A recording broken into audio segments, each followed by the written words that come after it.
This woman really knows how to scheme. Just to get close to the CEO, she agreed to the client's request on her own, forcing the CEO to take wedding photos with her. Aisha was the first to object. She questioned why they didn't just hire a model. The woman flattered him, saying no model could match the CEO's charm. Ozan clearly wasn't thrilled. Kagla said if they refused, the client might cancel the deal. Ozan glanced at Aisha. After thinking it through, he had no choice but to agree. Aisha was deeply disappointed.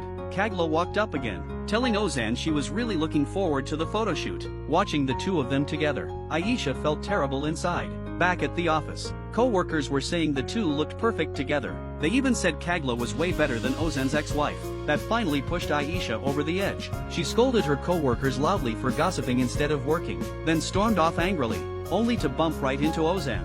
He told her to be careful. Aisha was already fuming and had nowhere to vent. She started yelling at Ozan out of nowhere, saying he always bossed her around and never cared how she felt. Ozan had no clue why she was acting like this. He told her to lower her voice, but Aisha didn't listen. She went on saying he treated everyone well, except for her. A guy who ignores his own wife's feelings has no business being the face of a wedding campaign. What a joke. Then she walked off furious. Meanwhile, Kagla excitedly told her brother she'd be shooting wedding photos with Ozan tomorrow. She even did a special skincare treatment for it, wanting to look perfect for him. But the next day she had a bad skin reaction and couldn't go to the shoot. Meanwhile, Ozan looked in the mirror, thinking of his first wedding. Nervous but excited back then, but now everything had changed. He arrived at the venue, but never saw Kagla show up. CNET informed Ozan Kagla wasn't feeling well. She couldn't make it to the shoot, but the session was about to begin, and they needed someone fast. As everyone panicked, Sina looked at the nervous Aisha and said, "Isn't she the perfect choice?" Aisha thought she was in trouble again. She kept trying to explain why the coffee was late, but the secretary lit up, thinking Aisha was the ideal candidate too. Ozan was already frustrated, as if fate kept throwing them together. When Aisha stepped out in the wedding dress, both their eyes locked in awe. Sina was full of regret. He even joked about switching rooms and called Aisha his dream girl. Ozan still hadn't recovered from the shock. During the shoot, they stood awkwardly apart. No sign of warmth or closeness. The photographer told them to move closer. They gave that trademark fake smile. The photographer couldn't take it. Asked the secretary if they were trying to strangle each other. Said it was the most awkward shoot he'd ever done. Sina quickly calmed him down, then explained how important this was. So the two finally agreed to cooperate. The photographer had them face each other, pretend it was a real wedding, and look into each other's eyes. Suddenly they both remembered their own wedding. How happy their smiles were back then. Those memories warmed their hearts. They felt like they were back in that moment, still gazing at each other even after the shoot ended, until the secretary spoke up and snapped them out of it. The shoot was a huge success. Ozan thanked the photographer for everything. Just then, Ozan sensed something was wrong. An employee had accidentally tripped on a cable. The spotlight was about to fall on Aisha. Ozan rushed forward and shielded her just in time.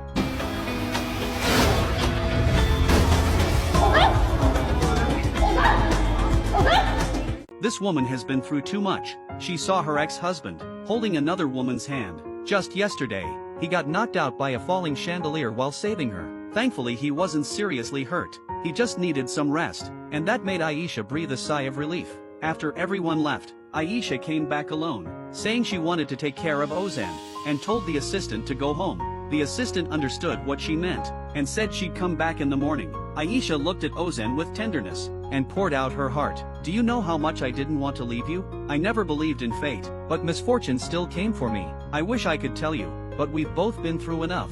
Let me carry this burden alone." She held his hand tightly as she spoke, and gently caressed his face. Ozan seemed to respond in his sleep, softly murmuring her name. Aisha smiled through her tears. The next morning, Kagla heard about Ozan's injury, and came to the hospital right away. Aisha stood up in a panic. Kagla asked why she was there. Aisha said it was her fault Ozan got hurt, and that she had just arrived. Kagla told her to leave. She would stay with him, so Aisha gathered her things and left. But halfway down the hall she remembered her coat, and rushed back, only to witness a painful scene. Ozan had just woken up. He was touched that Kagla had stayed all night, and took her hand. Kagla didn't say anything, and Aisha walked away heartbroken. On her way out she ran into the assistant, and asked her not to tell Ozan she'd been there all night.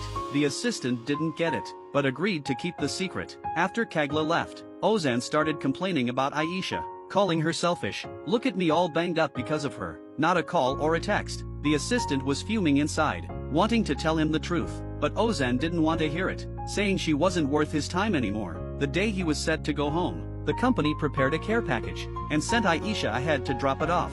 Aisha looked at all the food and muttered none of it was Ozan's favorite, then poured some vintage coffee to calm her nerves, but spilled it on her clothes. She grabbed a blow dryer to dry it off, then heard the door open, and quickly hid inside the wardrobe. Just as Ozan walked in with Kagla, Aisha was fuming and cursed them out silently. Ozan looked around his house, confused by all the neatly arranged snacks. He picked up a bag of sugar tangerines, his favorite, and memories came rushing back. He once had a 101-degree fever. Aisha told him to take medicine, but he insisted that a few more tangerines would cure anything, so she let him have as many as he wanted. Thinking of that, Ozan felt a storm inside. He said he was going to change his clothes, opened the wardrobe, and saw his clothes tangled like they were cuddling. He bent down to fix them, and found Aisha hiding inside.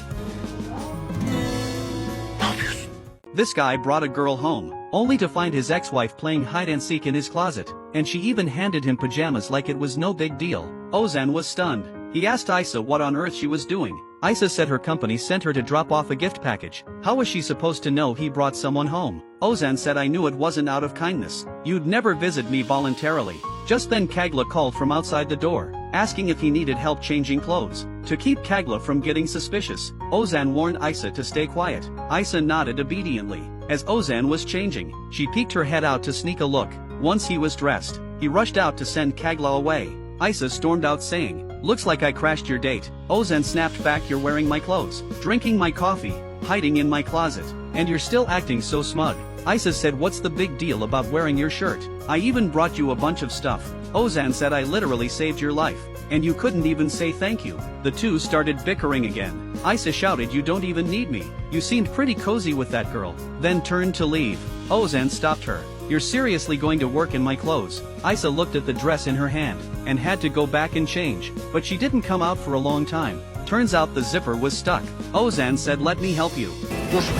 They awkwardly locked eyes. Then Aisha turned to leave. Ozan stopped her, asking if she bought the oranges. Aisha said she just followed the list. Ozan didn't believe her. He wanted to see the list, but Aisha said she already lost it, then stormed out the door. After she left, Ozan found the list in the trash. Sure enough, the oranges were on it. What is this woman trying to do? That night Ozan ranted to his assistant. I saved her. She never said thank you, didn't visit me at the hospital, but bought me my favorite oranges. She's just trying to mess with me. Then he got a text. Turns out Aisha's bestie couldn't take it anymore, and secretly used her phone to send Ozan a message. Aisha quickly grabbed the phone and deleted it. By the time Ozan picked up his phone, there was nothing there. Ozan felt like he was losing his mind from all of Aisha's mixed signals, like 1,000 ants crawling all over him. The next day Ozan's mom came to his office, and immediately took a liking to the charming Kagla. She even invited her over for dinner that night. When Kagla found out she was his mom, she was beyond flattered, hurried home to get dressed up, and called Ozan to come pick her up.